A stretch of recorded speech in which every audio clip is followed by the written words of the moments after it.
नमस्कार दोस्तों। एक बार फिर से सिविल वाली क्लासेस में आप लोगों का स्वागत है। और हम लोग अपने मॉड्यूल मॉडर्न इंडियन हिस्ट्री को कवर कर रहे थे। अब तक मॉडर्न इंडियन हिस्ट्री में हमने देखा कि 1707 का एक ताकतवर साम्राज्य क्या हो चुका है, फ्रेगमेंटेड हो चुका है। सेंट्रल अथॉरिटी कमजोर हो चुकी है। अब जब फ्रेगमेंटेड होगा तो कई राज्य बनेंगे। ठीक है, तो जिसमें हमने देखा था कि बंगाल है, अवध है। तो आज की क्लास में कल हम लोगों ने ये देखा था कि ये साम्राज्य डिक्लाइन कैसे हुआ, जिसमें हम लोगों ने मुख्य कारण देखे थे कि भाई औरंगजेब के जो इशूज थे। दूसरा हम लोगों ने देखा था जागीरदारी का प्रेशर। ठीक, आज की क्लास में हम देखेंगे कि इन राज्यों की क्या स्थिति रही। ठीक है, चलिए समझते हैं।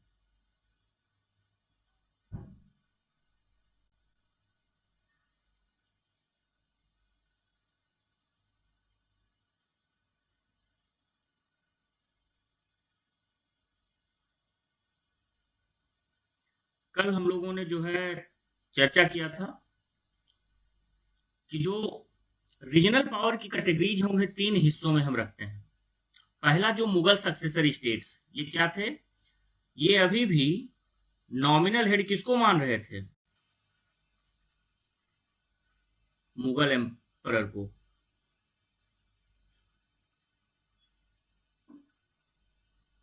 और ये पहले जो है वो मुगलिया सूबे थे। इसमें रहे बंगाल, अवध और हैदराबाद।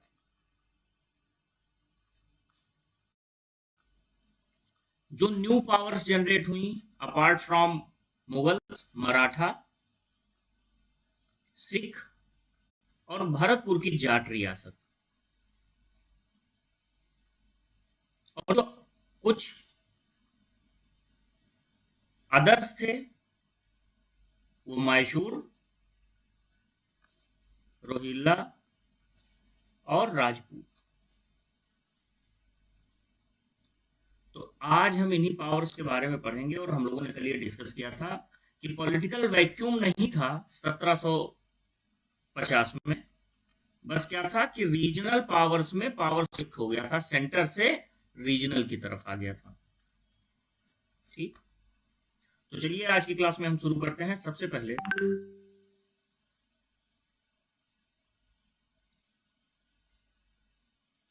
Bengal the banker.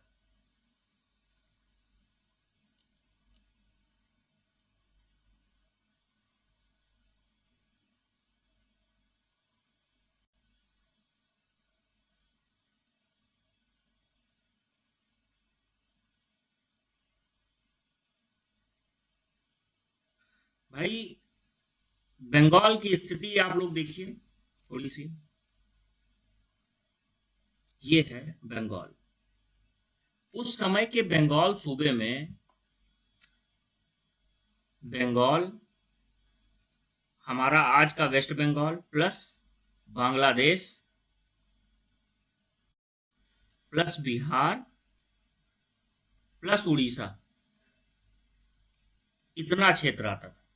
यहां से आप देख सकते हैं।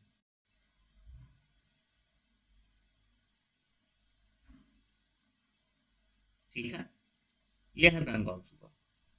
अब इसकी लोकेशन आप देखिए। ठीक है भाई, पता ही है आप लोगों को, यहाँ हिमालय से गंगा जी और इधर से ब्रह्मपुत्र, सुंदरवन डेल्टा यहाँ बनता है। तो लैंड कैसा है? फर्टाइल है। जो ट्रेड हो रहा है वो शिप्स के माध्यम से हो रहा है। और यहाँ पर एकदम तुरंत बंगाल की खाड़ी। ठीक, तो बंगाल बहुत ही जो है एकदम फर्टाइल था, और उसके साथ ही साथ बहुत इंपॉर्टेंट, बहुत जो है यहाँ पर टेक्सटाइल्स थे, रिवर ट्रेड के लिए जो है सबसे आसान था। ठीक है, रिवर ट्रेड के लिए। और मुगल एम्पायर का सबसे जो अमीर है वो सूबा था, सबसे अमीर।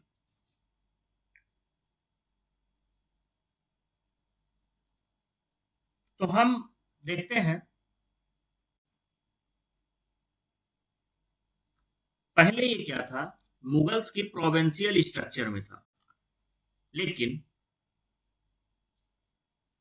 मुर्शीद कुली खां मोहम्मद शाह रंगीला के समय में 1722 के आसपास मुर्शीद कुली खां ने क्या किया कि यहाँ पर अपने पांव जमाने शुरू किए, अपनी ऑटोनॉमी को बढ़ा लिया। अभी भी ये क्या कर रहे हैं, नॉमिनल हेड किसको मान रहे हैं, मुगल बादशाह को।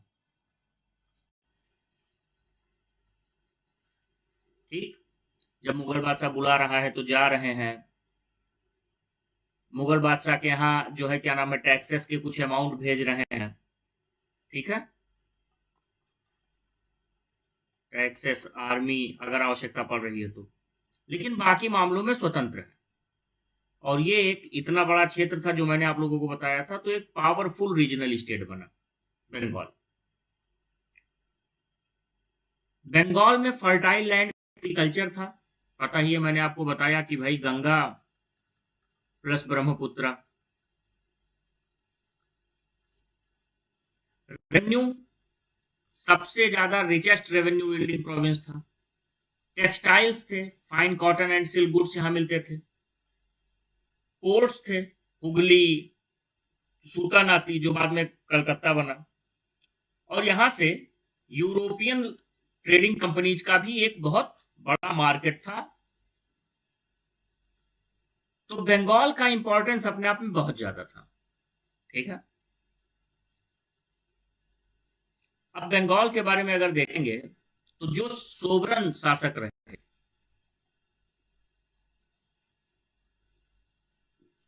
सोवरन नहीं इन द सेंस मतलब ऑटोनॉमस जो रहे, जो पूर्णतः पावर में रहे, उनकी संख्या है 4। अलीवर्दी खां, ये 1717 में सूबेदार बन के आए थे। ठीक है, लेकिन उसके बाद ये अपने आप को स्वतंत्र कर लेते हैं 1722 तक। 1717 से 1727 तक मुर्शीद कुली खां, 1727 से 39 तक सुजाउद्दीन, 40 से 56 तक अलीवर्दी खां, बहुत ही दूरदर्शी व्यक्ति, बहुत ही ज्यादा दूरदर्शी। ये कहता था कि ये ब्रिटिश कंपनीज मधुमक्खी हैं, नहीं छेड़ोगे तो शहद देंगी, और अगर छेड़ दोगे तो काट लेंगी। और अंतिम सुराजुद्दौला, जिसके समय में मोस्ट फेमस प्लासी का युद्ध हुआ था। ठीक है, इनके बारे में बहुत ज्यादा यूपीएससी में नहीं पूछा जाता, पीसीएस में पूछा जाता है। और बाकी हम लोग क्या करेंगे कि ये मुर्शीद कुली खां और सुजाउद्दीन और अलीवर्दी खां, इन सब के बारे में हम उस समय पढ़ेंगे जब हम एक एक स्टेट डिस्कस करेंगे कि अंग्रेजों के साथ कैसे कैसे रिलेशन रहे। अभी तो हम केवल फ्रेगमेंटेशन पढ़ रहे हैं। ठीक है, सेकेंड जो सबसे इंपॉर्टेंट था वो था अवध। अवध, ये लखनऊ फैजाबाद का क्षेत्र, फैजाबाद अयोध्या। ठीक है, अवध की स्थिति देख लेते हैं हम लोग थोड़ा सा। ये है आपका अवध।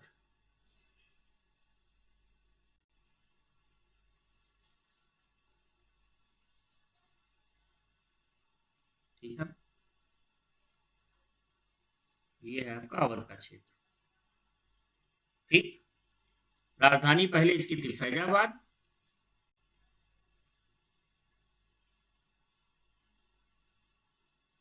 बाद में बनी लखनऊ। ठीक है,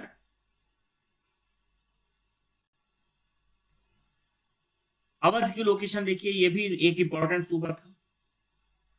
यहाँ पे तालुकेदारों की संख्या बहुत ज्यादा थी। ठीक है, अवध की स्थिति देखते हैं एक बार, अवध के बारे में।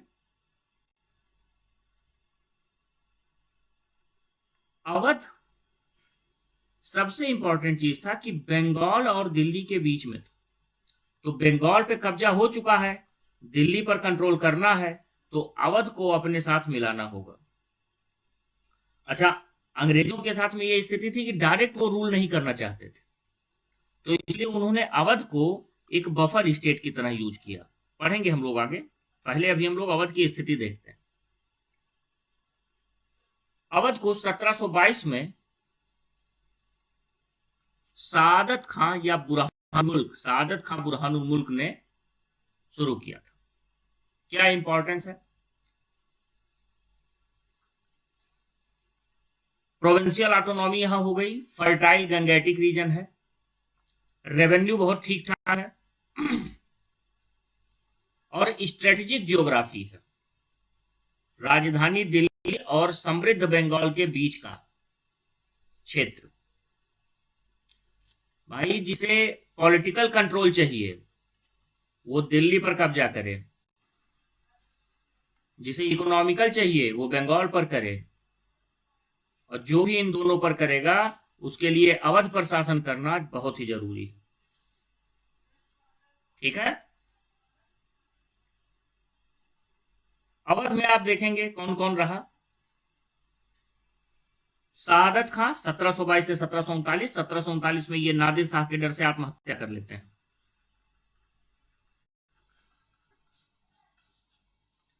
फिर सफदरजंग और शुजाउद्दौला, ये तीन ऐसे रहे जो ब्रिटिश प्रभाव में आने के पहले स्ट्रांग शासक रहे। ठीक है, स्ट्रांग रूलर।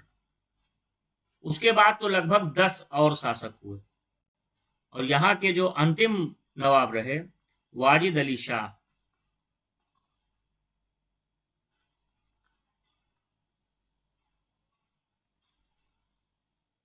माना जाता है कि बहुत ही अच्छा एक गाना है कि बाबुल मेरा नैहर छूटा जाए, वो वाजिद अली शाह जी ने लिखा था। कितना सही कितना गलत ये मुझे नहीं पता। तो अवध में वेल्थ है, ज्योग्राफी है, प्लस स्ट्रेटेजिक लोकेशन है। लखनऊ लेटर बाद में पॉलिटिकल कल्चर सेंटर के रूप में उभर के आ रहा है। तो लखनऊ का इंपॉर्टेंस है, जिसे बंगाल और दिल्ली दोनों पर कंट्रोल करना है, उसे अवध चाहिए। ठीक, तो अवध के नवाबों की एक लिस्ट ये हम लोग नोट्स में पढ़ेंगे। पहला जरूरी है शुजाउद्दौला, जरूरी है क्योंकि इन्हीं के समय बक्सर का युद्ध हुआ था। और अंतिम वाजिद अली शाह, जिनकी वाइफ थी बेगम हजरत महल, जिन्होंने 1857 की क्रांति में हिस्सा लिया था, और 1856 में इन्हें मिटिया बुर्ज भेज दिया गया था। ठीक है, नेक्स्ट हैदराबाद, निजाम शाही। आप लोगों ने पढ़ा होगा कि 1948 में एक जो तीन बड़ी स्टेट्स थी जो भारत में शामिल नहीं हो रही थी, जूनागढ़, हैदराबाद और जम्मू कश्मीर, तो उसमें हैदराबाद भी एक शासन रहा। निजामुल मुल्क आसफ जाह ने 1724 में हैदराबाद की स्थापना करी। मैंने आप लोगों को बताया था कि करनाल का युद्ध हारने के बाद निजामुल मुल्क ने नादिर शाह को तैयार कर लिया था कि 50 लाख लेकर के वापस हो जाओ, लेकिन आपस में दरबारी कॉन्फ्लिक्ट, जिसका क्रेडिट बढ़ जाएगा, इसके लिए नहीं हुआ और समाप्त हो गया मामला। दिल्ली की इतनी बड़ी लूट हुई। हैदराबाद डेक्कन पावर एक पावर रही जो कि 1948 तक जो है, जब तक भारत संघ में इसका विलय नहीं हो गया तब तक ये अस्तित्व में थी। ठीक, निजाम जो थे वो मुगल सोवर्निटी मान रहे थे, लेकिन इन प्रैक्टिस में ऑटोनॉमी, खुद का आर्मी, रेवेन्यू, कोर्ट सब कुछ चल रहा था, बस केवल मुगल संप्रभुता मान रहे थे, नाम मात्र का। ये लगभग सभी की स्थिति थी। मुगल बादशाह हाथों की कठपुतली हो चुके थे। जिसे भी अपने पॉलिटिकल फायदे करने होते थे, जैसे 1772 से लेकर के 1803 तक मुगल बादशाह मराठों के प्रभाव में रहे, और 1803 से 1857 तक अंग्रेजों के, और बीच में 1765 से लेके 1772 तक फिर से अंग्रेजों के। ये पूरी हिस्ट्री हम लोग कवर करेंगे। ठीक, अभी हम लोग केवल उस समय की पावर्स के बारे में पढ़ते हैं। हैदराबाद को आप देख लीजिए थोड़ा सा।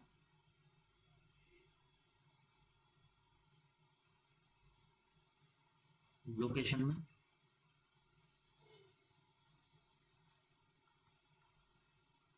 ये जैसे हैदराबाद स्टेट है, ठीक, ये जो कर्नाटक का स्टेट है ये भी हैदराबाद के अंडर में आता था, लेकिन जिस तरीके से हैदराबाद मुगल से जो है वो नॉमिनल केवल मान रहे थे, उसी तरीके से आरकोट या कर्नाटक का जो नवाब था वो हैदराबाद के निजाम को मान रहा था, छोटा सा। अब इसकी सबसे स्ट्रेटेजिक लोकेशन आप देखिए, ये है पूना। पूना मतलब पेशवा। उस समय की अंग्रेजों मुगलों के कमजोर होने के बाद जो एक सबसे महत्वपूर्ण रीजनल पावर थी, सबसे महत्वपूर्ण जो पावर थी जो बन सकती थी, जो है आपका एक ऑल इंडिया एम्पायर खड़ा कर सकती थी, वो पावर थी कौन सी? मराठों की शक्ति। और मराठों का हेड पेशवा पुणे में बैठा था। ठीक है, हैदराबाद से श्रीरंगपट्टनम टीपू सुल्तान और हैदर अली के पावर्स को भी देखा जा सकता था, जज किया जा सकता था। इसके साथ ही साथ हैदराबाद जो है वो एक डेक्कन में स्ट्रेटेजिक लोकेशन पर था और पैसा भी बहुत था। ठीक है, तो धनी भी है और स्ट्रेटेजिक लोकेशन भी है। माना जाता है कि 90s के समय में दुनिया के सबसे अमीर लोगों में जो है वो नाम था निजाम का। डेक्कन की जियोग्राफी के लिए सबसे इंपॉर्टेंट क्रॉसरोड था ये नदर्न एंड सदर्न इंडिया का। रिच मिनरल और एग्रेरियन रिसोर्सेस थे, मिलिट्री एम्पावर थी, और रीजनल पॉलिटिक्स। रीजनल पॉलिटिक्स मैंने आपको बताया, जैसे पुणे से नजदीक है, मैसूर पर नियंत्रण किया जा सकता है, कर्नाटक पर नियंत्रण किया जा सकता है। ठीक, तो रीजनल पॉलिटिक्स के लिए भी हैदराबाद आवश्यक था। जिसे दक्कन पे कब्जा करना है उसे हैदराबाद पर कब्जा चाहिए ही चाहिए। ठीक है, अब मराठा। मराठों की उत्पत्ति आपको पता ही है, शिवाजी महाराज, छत्रपति शिवाजी महाराज के साथ जो है शुरू हुई। शिवाजी महाराज के पुत्र थे संभाजी। ये हम लोग मेडुअल इंडिया में पढ़ेंगे, छत्रपति संभाजी महाराज। और इनके बाद थे छत्रपति साहू जी महाराज। साहू जी महाराज के बारे में कहा जा सकता है कि ये एक अच्छे शासक थे, जिनको ये पता था कि किससे क्या काम करवाना है। ठीक है, मराठा हिस्ट्री जब हम मेडुअल इंडिया में पढ़ेंगे तो हम इन सभी लोगों के बारे में डिटेल में पढ़ेंगे। अभी हम लोग केवल ये समझते हैं कि मराठा लीडरशिप थी कैसी। 1707 में मैंने साहू जी महाराज के बारे में जिक्र किया। 1707 में साहू जी महाराज आते हैं, औरंगजेब इन्हें कैद कर लेता है संभाजी की डेथ के बाद, लेकिन 1707 में औरंगजेब की मृत्यु के बाद साहू जी को छोड़ दिया जाता है। साहू जी फिर से अपना सिंहासन प्राप्त करते हैं और वो बालाजी विश्वनाथ को पेशवा बनाते हैं। बालाजी विश्वनाथ 1713 से 1720 तक पेशवा रहते हैं। 1720 के बाद बाजीराव फर्स्ट ये पेशवा बन करके आते हैं। बाजीराव फर्स्ट उस समय का सबसे महान योद्धा, जिसे बॉलीवुड ने बना दिया बाजीराव मस्तानी। खैर, उस समय का सबसे महान योद्धा, सबसे योग्य प्रशासक, सबसे कुशल घुड़सवार बाजीराव फर्स्ट। बाजीराव फर्स्ट दिल्ली पर कब्जा करता है। अटक से कटक तक मराठा साम्राज्य की स्थापना करता है।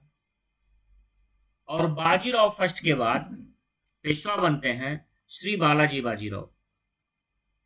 बालाजी बाजीराव के समय में ही 1757 का प्लासी और 1761 का पानीपत युद्ध होता है। इसके बाद बालाजी बाजीराव के बाद माधवराव पेशवा होते हैं। माधवराव पुनः मराठा शक्ति को मजबूत करते हैं। मराठा स्पेशली रीजनल पावर पर बहुत ज्यादा जो है वो बेस्ड थे। ठीक है, जैसे यहाँ पहले तो होते थे छत्रपति, छत्रपति के बाद होते थे पेशवा, और पेशवा के बाद मराठा सरदार होते थे, जैसे सिंधिया, भोसले, होलकर, गायकवाड़। और ये सभी लोग आज भी पॉलिटिक्स में क्या है, लगे हुए हैं। ये सिंधिया के वंशज जो है इस समय केंद्रीय मंत्री श्री ज्योतिरादित्य सिंधिया जी हैं। ठीक, तो हम देखेंगे जैसे बाजीराव वन ने सबसे पहले जो मराठा पॉलिटिक्स थी उसे नॉर्थ इंडिया तक लेकर के आए। गुजरात पर कब्जा किया, मालवा पर कब्जा करके यहाँ होलकर को जो है बना दिया। गुजरात पर कब्जा किया तो यहाँ बड़ौदा रियासत गायकवाड़ लोगों को दे दिया, सौंप दिया कि भाई आप यहाँ पर शासन करिए सूबेदार के रूप में, और सबको ऑटोनॉमी दी। यही ऑटोनॉमी बाद में आपसी विवाद का कारण बनी। ठीक, अब जो मराठा पॉलिटिकल सिस्टम था थोड़ा सा उसके बारे में समझते हैं। वो चौथ पर था, मतलब अगर कोई क्षेत्र है, मान लीजिए लखनऊ, यहां से 1 लाख रुपए का रेवेन्यू होता है तो 25,000 आप मराठा फौजों को देंगे अगर आप वहां शासक। सरदेश मुखी क्या था, एडिशनल लेवी एक थी। पेशवा जो है वो मराठा एक्सपेंशन के हेड हुआ करते थे। पेशवा का अर्थ है प्रधानमंत्री। और मराठा कन्फेडरेशन थी। जब आप पॉलिटी पढ़ेंगे तो आप लोग पढ़ेंगे एक फेडरल है, एक कॉन्फेडरेशन है, एक है यूनिटेरी। तो मराठा कॉन्फेडरेशन थी। एक लूज अलायंस था मराठा हाउसेस के बीच में, जिसका नॉमिनल हेड बाद में बने हैं पेशवा। बेसिकली ये तब हुआ है जब माधवराव की डेथ हुई है, माधवराव पेशवा, जो कि बालाजी बाजीराव के पुत्र थे। ठीक है, मराठा हाउसेस में कौन कौन थे, सिंधिया जो कि ग्वालियर में थे, होलकर जो कि इंदौर में थे, गायकवाड़ बड़ौदा में थे, भोसले नागपुर में थे। ठीक है, फिर ये थी 1750 की स्थिति। 1757 तक ही हम लोग बात कर रहे हैं, क्योंकि 1750-57 तक, इसीलिए हम अभी हैदराबाद का मैसूर का उदय नहीं पढ़ रहा है, क्योंकि मैसूर पावर में आती है 1760 के आसपास।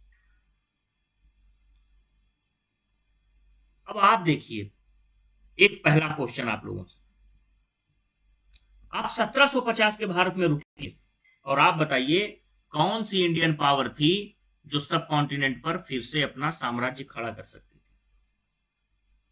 कौन सी इंडियन पावर थी?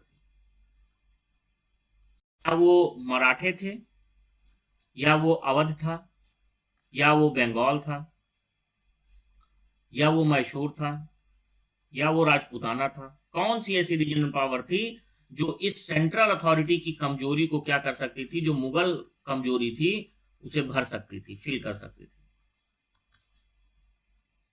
ठीक, ये प्रश्न है आप लोगों से, सोच के बताइएगा। अब हम लोग देखते हैं थोड़ा सा कुछ अदर पावर्स के बारे में। जाट रियासत भरतपुर हरियाणा के पास, अभी जो वर्तमान हरियाणा है, यहाँ जो मुख्य लोग थे चूड़ामन, बदन सिंह और सूरजमल, ये 3 महत्वपूर्ण राजा थे। कहा जाता है कि भरतपुर का किला कभी नहीं हारा। ठीक है, 1761 पानीपत के युद्ध में भरतपुर रियासत के राजा सूरजमल जी थे। ठीक है,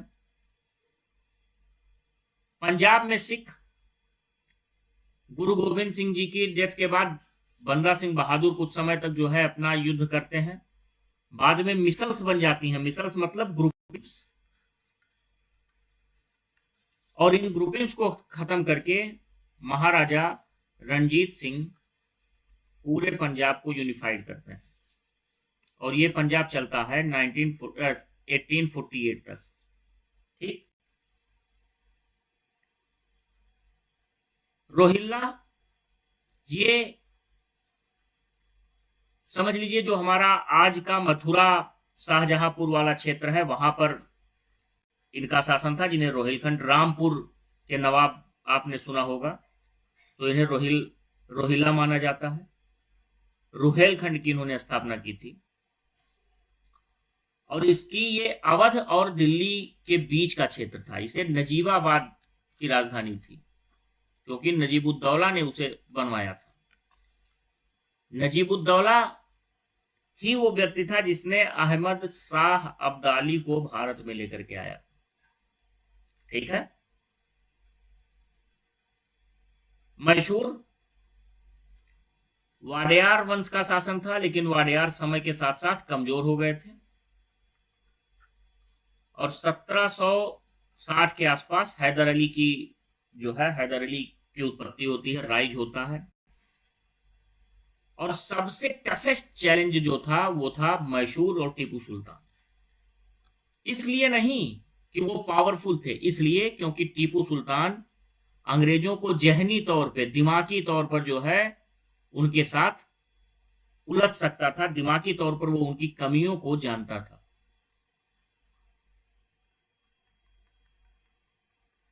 तो यहां से हम ये समझ सकते हैं, जो कि आप लोग देख रहे हैं, कि इंडिया, पहले ये जो इंडिया था ये पूरा यूनिपोलर था। कुछ जगहों पे छोटे विद्रोह हो रहे थे, बाकी पूरा कंट्रोल किसका था? दिल्ली मुगल का। ये 1707 की बात है। अब यहाँ सिख हो चुके हैं, दिल्ली का अपना इंपॉर्टेंस है ही, रोहिला हो चुके हैं, अवध हो चुके हैं, बंगाल है, जाट यहाँ हरियाणा। ये आप देखिए, ये पूरा नॉर्दर्न इंडिया देखिए कितना फ्रेगमेंटेड है। 5 लोग, हैदराबाद है, मैसूर है, मराठे हैं, यहाँ राजपूत हैं। यद्यप मॉडर्न इंडियन हिस्ट्री में राजपूत रेलेवेंस वो अंग्रेजों से उतना अधिक युद्ध नहीं होता है, लेकिन जिस तरीके से मेडिवल इंडिया में राजपूत वर्सेस मुगल, राजपूत सबसे बड़ी पावर रहे मुगल्स के विरोध प्रतिरोध में। महाराणा प्रताप, वीर शिरोमणि महाराणा प्रताप का नाम आप लोगों ने सुना होगा। वो राजपूत रेलिवेंसी लेटर मुगल्स में जाकर के थोड़ी सी धूमिल होती। ठीक, तो यहां पर हम लोग देखते हैं कि मल्टीपोलरिटी आ चुकी है, कई स्टेट हो चुके हैं। अब जब सेंटर कमजोर है, कई सारे स्टेट हैं, फ्रेगमेंटेड पॉलिटिक्स है, आर्थिक रूप से बहुत सशक्त हैं, तो जाहिर सी बात है दुश्मनों की भी नजर लगेगी, चाहे वो ईस्ट इंडिया कंपनी हो, चाहे नादिर शाह। ठीक,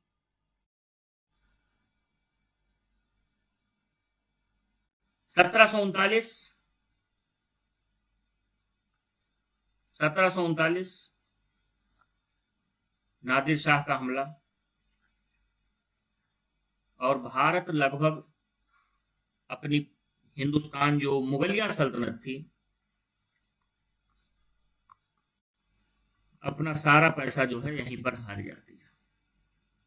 इसके बारे में हम लोग डिस्कस ऑलरेडी कर चुके हैं। ठीक है,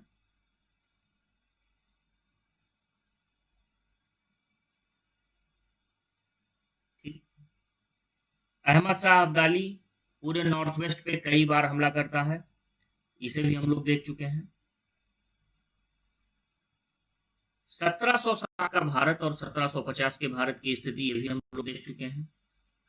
मल्टीपोलरिटी आ चुकी है। अब हम देखते हैं थोड़ा सा तुलना 1707 और 1750 की। मुगल सेंटर पावरफुल है लेकिन स्ट्रेस्ड है। कहां से स्ट्रेस्ड है? मराठा जाट विद्रोह, इसके लिए सबसे बड़ा कारण माना जाता है जो जजिया लगा दिया था औरंगजेब ने। 1750 तक कमजोर हो चुका है।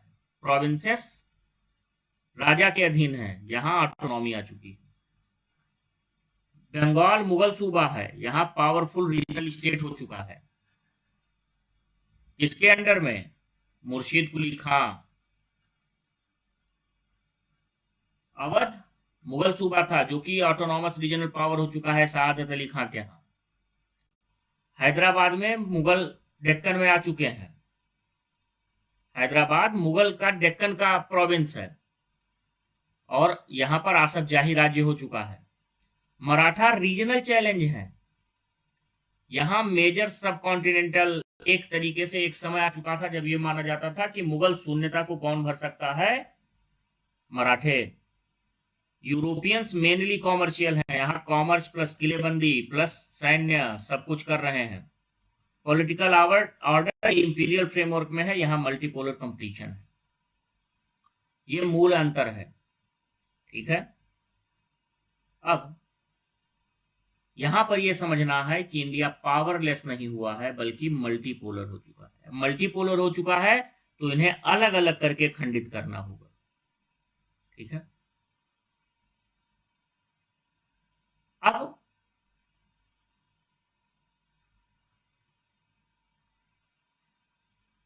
हम ये देखेंगे कि जिस समय दिल्ली और अदर रीजनल पावर आपस में प्रतिस्पर्धा कर रहे थे उस समय European traders, Portuguese, Dutch, English, French, ये क्या कर रहे थे?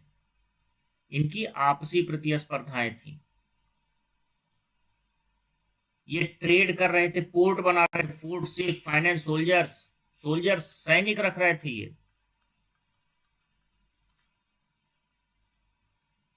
किलेबंदी और सैनिक रखने का ही मुख्य इशू था कि जो सिराजुद्दौला से और ईस्ट इंडिया कंपनी का युद्ध हुआ, प्लासी। ठीक, तो आज हम लोग ये देख रहे हैं कि कंपनीज क्या हो चुकी हैं? ट्रेडर से या पॉलिटिकल एक्टर हो चुकी हैं, क्योंकि सेंट्रल अथॉरिटी कमजोर हो चुकी है। और डुप्ले के कारण 1750 के समय में कर्नाटिक के जो युद्ध हो रहे हैं, 1740 के कर्नाटिक के युद्ध हो रहे हैं, तो वहां पर ये क्या कर रहा है? पॉलिटिकल इंटरफेरेंस कर रहा है उत्तराधिकार की लड़ाइयों में। चांद साहब और जो है सफदर जंग, मुनव्वर जंग, इन सब के बीच में पूरा हम लोग कर्नाटिक युद्ध देखेंगे तो उस पर हम लोग चर्चा करेंगे। 1740 के समय में ये पॉलिटिकल एक्टर हो चुके हैं। ट्रेड से शुरू हुआ मामला फैक्ट्रीज तक पहुंचा, फैक्ट्रीज से पोर्ट, पोर्ट से फैक्ट्रीज से इन्होंने बनाया फोर्ट, फोर्ट से किलेबंदी की, अपना जो है वो कॉमर्शियल वेल्थ बनाया, प्राइवेट आर्म फोर्सेस बनाए, डिप्लोमेसी करा, सक्सेशन डिस्प्यूट में इन्वॉल्व होने लगे और पॉलिटिकल इंटरवेंशन करने लगे। कौन? French, English. ठीक है,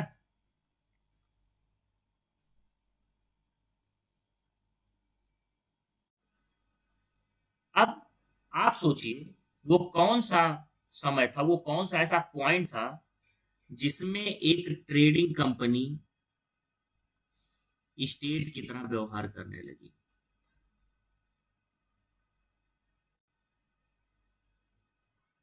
ठीक है, ये सोचना होगा।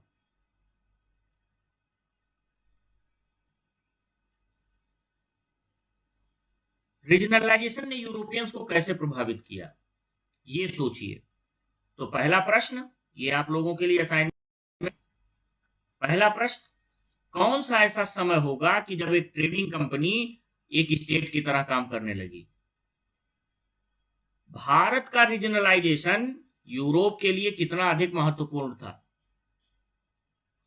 ठीक है,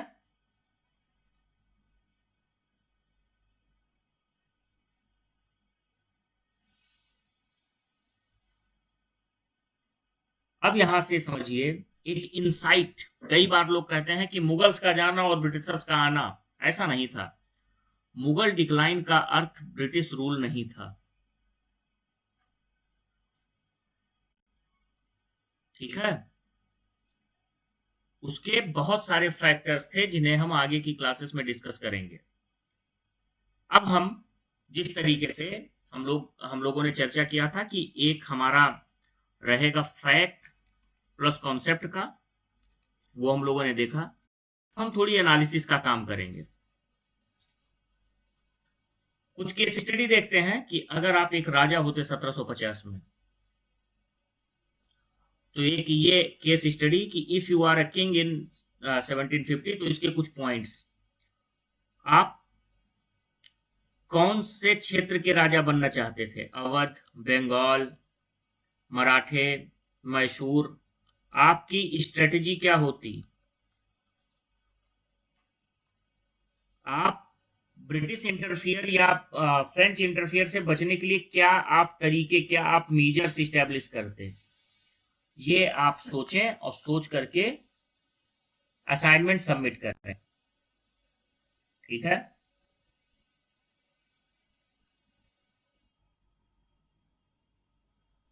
तो चलिए